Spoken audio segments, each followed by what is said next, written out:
Morning. बहुत अच्छा performance दिया इसने। ऐसा ही कोई और नया आइडिया आपके पास अभी का है? धन्यवाद वीरेंद्र।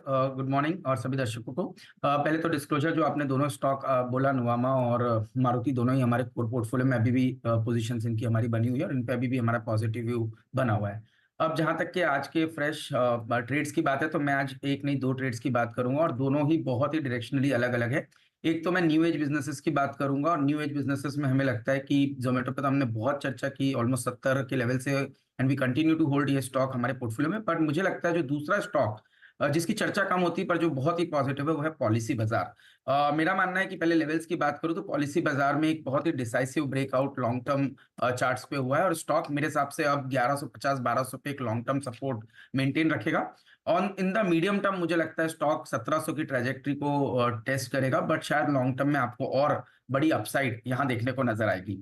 जहां तक कि बिजनेस की बात है, तो आप देखेंगे कि जो ऑपरेटिंग मार्जिन एक समय पे नेगेटिव 18-19-20% पे चल रही थी, अब वो 3% नेगेटिव पे आ गई है। इसका मतलब कंपनी बहुत ही जल्द ऑपरेटिंग लेवल पे पॉजिटिव होने की तैयारी कर रही है। बिजनेस प्रोटेक्शन का जो प्रीमियम है, वो ऑलमोस्ट मुझे लगता है इंडस्ट्री से 3 गुना ज्यादा ग्रोथ पॉलिसी बाजार को देखने को मिलेगी। सेंटिमेंटली एक बहुत ही अच्छी चीज ये हुई है कि आईसीआईसीआई लोम्बार्ड ने अब पॉलिसी बाजार के प्लेटफॉर्म पे आपको आता हुआ नजर आएगा। ये एक बहुत ही पॉजिटिव इंपैक्ट पॉलिसी बाजार के शेयर पे क्रिएट करेगा। और इनकी एक बिजनेस यूनिट है पैसा बाजार, जो हमें लगता है 40% कैगर रेवेन्यू ग्रोथ आने वाले 4 से 5 साल में करेगी।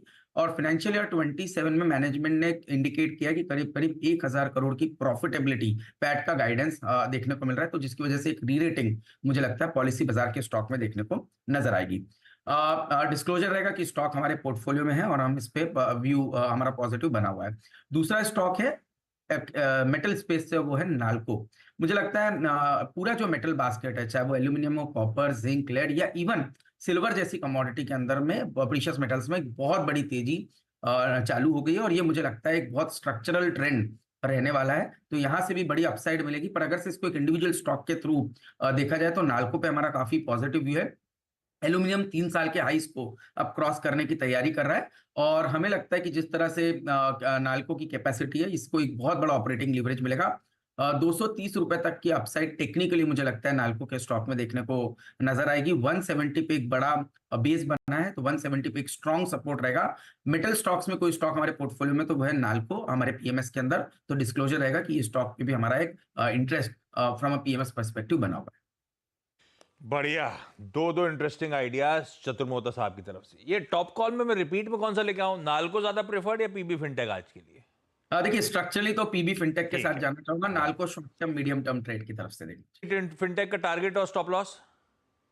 पीबी फिनटेक में मैंने जैसे कहा 1200 रुपए पे एक अच्छा सपोर्ट है, 1700 के अपसाइड पोटेंशियल टेक्निकली देखने को नजर आ सकती है। परफेक्ट, 1200 एसएल रखिए, 1700 के लक्ष्य रखिए। पीबी फिनटेक पसंद दो आ रहे हैं। आज टॉप कॉल में रिकैप जब करूंगा तो इसके साथ चलेंगे। धर्मेश खान साहब जुड़ते हुए। धर्मेश जी, गुड मॉर्निंग। आज का प्रिफर्ड फंडामेंटल आइडिया कौन सा? Good morning Ashish ji. थोड़ा डिफेंसिव के साथ जाना चाहेंगे ऑयल एंड गैस सेगमेंट में। पेट्रोनेट एनर्जी काफ़ी अच्छा लग रहा है, मुझे लगता है 310 के टारगेट के लिए इसको एक ट्रेडिंग बेट के हिसाब से लिया जा सकता है। कंपनी की बात करें तो फंडामेंटल्स काफ़ी स्ट्रॉन्ग और इंटैक्ट रहे हैं इसके। अगर आप इसकी आरओई देखें तो 22-23% का आरओई है, जो कि सस्टेनेबल आरओई रहता है। ऑपरेटिंग मार्जिन भी काफ़ी मेंटेन रहे और 10-12% के आसपास के इसका प्रॉफिटेबिलिटी ग्रोथ रहा है। वैल्यूएशन में काफ़ी अच्छा कंफर्ट है, अभी भी ये 12-13 के टीटीएम ट्रेडिंग मल्टीपल पर मिल रहा है अर्निंग्स के। और अगर फॉरवर्ड की बात करें तो 10 के ट्रेडिंग मल्टीपल से मिल रहा है, और इसका डिविडेंड यील्ड अराउंड 2.5% के आसपास है। तो मुझे लगता नहीं कि यहाँ से खोने का कुछ है, और जिस तरीके से अभी आप वैल्यूएशन के कंफर्ट वाले स्टॉक्स खोले जा रहे हैं और पब्लिक सेक्टर में जिस तरह का रुझान है, तो मुझे लगता है इसमें ये मेंटेन रहेगा। कल अच्छा खासा स्टॉक प्राइस ट्रैक्शन देखने को मिला था, मुझे लगता है ये कंटिन्यूटी इसको 310 के टारगेट के लिए लिया सकती है। तो पेट्रोनेट एलएनजी पे बाई करें as a trading play. Petronet LNG समीकरण पसंद आते हैं, फंडामेंटली स्ट्रांग है, ट्रेडिंग बेट के तौर पे भी इसमें एंट्री करी जा सकती है। रिकैप कर देता हूं आज के सारे टॉप कॉल्स। उसके बाद हर्षदा रेडी हैं, उनके साथ स्टॉक्स इन न्यूज पे चर्चा होगी, और I am sure Veeru hot stocks भी रेडी कर रहे होंगे। आगे शो में हॉट स्टॉक्स पे भी चर्चा हो जाएगी।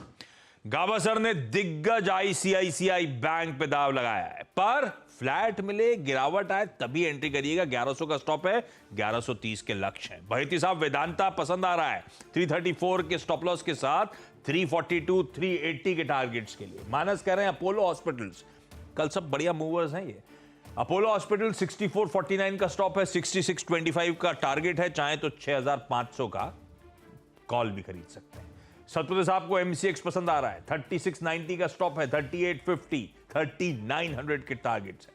सावंत साहब ने जीएनएफसी पे दाव लगाया है, 685 का स्टॉप है, 715 और उसके बाद 750 के लक्ष्य है।